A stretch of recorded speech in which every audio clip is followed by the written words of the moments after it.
안녕하세요. 축진먹입니다. 첼시와 토트넘, 런던 두 팀 간의 치열했던 경기가 첼시의 승리로 종료가 되었습니다. 첼시는 오늘 경기 4위 재진입을 위해서 꼭 승리가 필요한 경기였고요. 토트넘은 다음 주 주중에 있는 유로파리그의 전투력을 점검할 수 있는 그런 경기가 되었습니다. 첼시의 선발 라인업은 4-2-3-1로 나왔고 포파나 토신 대신에 찰루바가 센터백으로 나온 걸 볼 수 있고요. 그리고 리스 제임스는 벤치에서 대기했고 대신 기스토가 선발 출전했습니다. 그리고 잭슨과 파머의 복귀가 주목할 점입니다. 토트넘의 선발 라인업입니다. 토트넘은 4-3-3 정도로 보시면 될 것 같고요. 존슨 대신 오도베르가 선발, 그리고 포로 대신 스펜스, 그리고 반더벤 로메로의 센터백 라인이 가동이 됐습니다. 오늘 경기에서는 귀스토가 안쪽으로 들어와서 플레이할 때가 많았는데요. 앞쪽에서 공격할 때는 귀스토가 넓게 벌려서 오버래핑 하는 적도 있었지만 이렇게 1차 빌드업을 할 때는 귀스토가 가운데 쪽으로 많이 들어와 줬습니다. 그러면서 귀스토, 카이세도 더블 피벗이 되고요. 여기서 귀스토, 카이세도 이렇게 두 명은 공을 받아주는 선수다 보니까 토트넘뿐만 아니라 다른 팀들이 가장 경계하는 선수들일 거예요. 그랬을 경우에 첼시는 엔조나 파머가 한 칸씩 내려와 주면서 공을 받아주는 채널을 제공하죠. 지금 장면이 그런 장면이고요.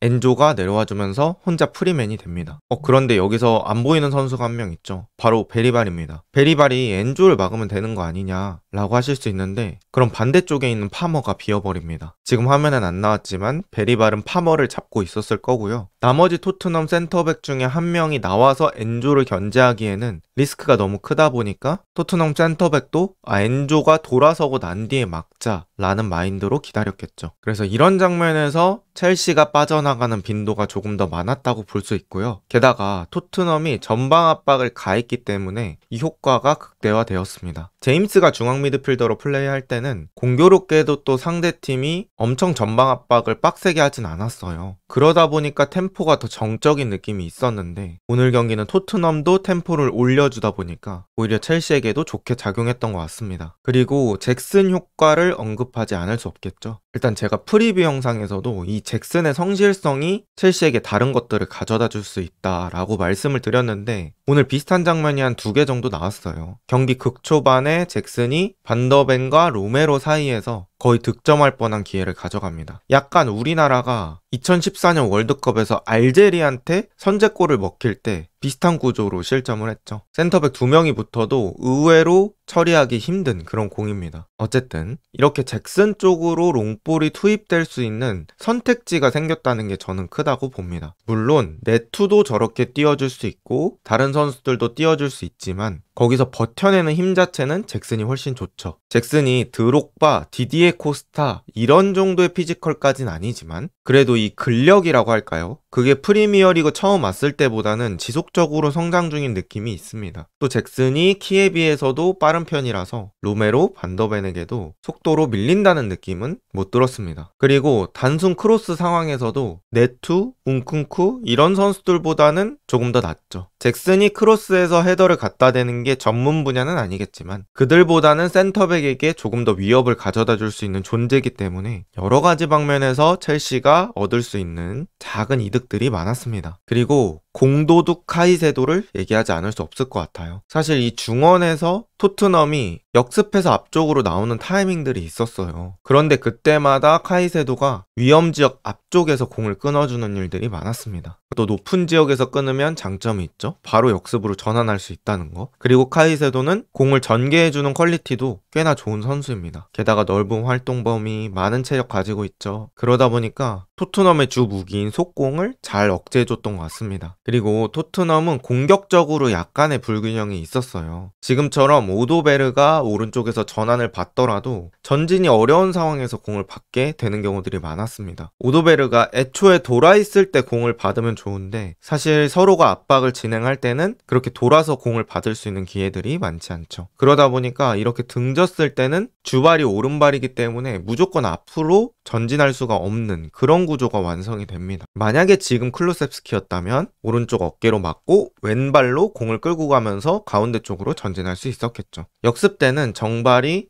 바로 크로스로 올릴 수 있는 장점 때문에 꽤 메리트가 있을지 모르겠지만 지공 때는 어느 정도 단점이 있습니다. 그리고 왼쪽에 토트넘 선수들의 평균 위치를 나타낸 그림인데요. 19번이 솔랑키고 28번이 오도베르거든요. 확실히 손흥민에 비해서는 평균 위치가 많이 낮았고요. 골대랑 먼 곳에서 많이 위치를 했으니까 아무래도 위협적인 공격은 힘들었겠죠. 그나마 토트넘의 찬스는 손흥민 쪽에서 많이 나왔고요. 공격에 불균형이 있었고 이걸 크게 해결하지 못했던 경기였다 라고 봐야 될 것 같습니다. 또 지금의 자료만 봐도 첼시가 토트넘을 더 잘 눌렀다고 볼 수 있어요. 이 자료는 높은 지역 탈취라는 자료를 보여주는 건데 뭐 패스미스라든지 직접 뺏기 이런 것들을 체크해서 누적한 자료예요. 첼시가 위험한 지역에서 공을 잃은 건 17번이고요. 그 중에 슈팅으로 이어진 건 한 번도 없습니다. 반면에 토트넘이 위험 지역에서 공을 잃은 건 23번이고요. 그 중에 슈팅이 2번이나 이어지는 상황이 있었습니다. 이것처럼 첼시가 토트넘을 더 효과적으로 눌렀다고 볼 수 있겠고요. 오늘은 또 골키퍼 산체스의 미스도 그렇게 크지 않았고요. 경기 전체적인 부분에서 첼시가 토트넘보다는 나은 모습을 보여줬습니다. 그리고 이제 득점 장면인데요. 득점 장면, 사실 제가 보여드리기 바로 전 장면에 스펜스와 오도베르 쪽에서 공을 제대로 처리하지 못해서 첼시의 공격이 계속해서 이어지는 상황이에요. 그러다 보니까 토트넘 수비진도 박스 안에 골고루 분배가 안 되어 있고 좀 한쪽에 몰려있는 모습이고요. 여기서 크로스가 올라오는 상황에 반더벤, 로메로 이런 선수들은 공 쪽으로 시야를 가져갈 수밖에 없습니다. 그러다 보면 자신의 시야 뒤쪽에서 움직이는 선수를 완벽히 잡아줄 수 없고요. 또 박스 안에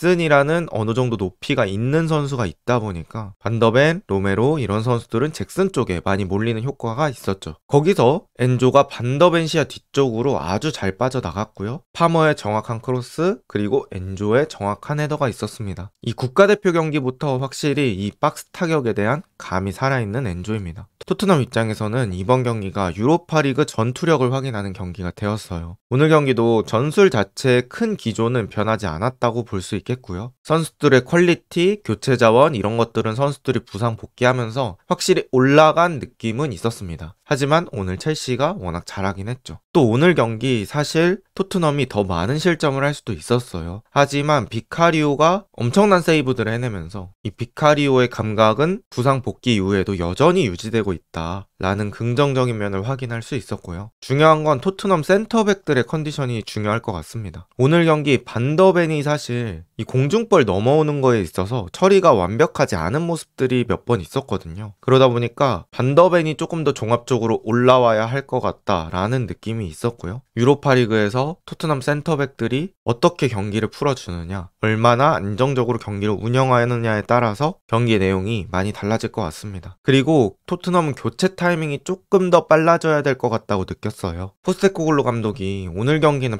89분에 선수 2명을 투입시켰거든요. 물론 추가 시간이 있긴 했지만 할 거면 조금 더 빨리 하는 게 맞지 않았나 라고 생각을 합니다. 그리고 첼시는 다시 한번 4위로 진입하면서 챔스로 향하는 발걸음을 제대로 하고 있습니다. 일단 제임스 대신 귀스토를 투입한 게 나름의 성과가 되었던 것 같아요. 귀스토가 1대1 대인 수비도 나쁘지 않았고 첼시의 템포도 잘 올려줬다고 생각합니다. 그리고 근래 첼시의 경기력 중에 가장 괜찮았고요. 템포도 가장 살았던 경기였습니다. 제가 생각했을 때 첼시의 템포를 확실히 살려준 선수가 누구냐? 그건 파머와 엔조라고 생각합니다. 이 두 명의 선수가 앞쪽을 보고 바로바로 패스를 뿌려줬기 때문에 전개가 엄청 빠르고 좋았다 라고 볼 수 있겠고요. 첼시의 흐름에 좋은 반전이 될 수 있는 경기였던 것 같습니다. 오늘 영상은 여기까지입니다. 좋은 하루 보내세요.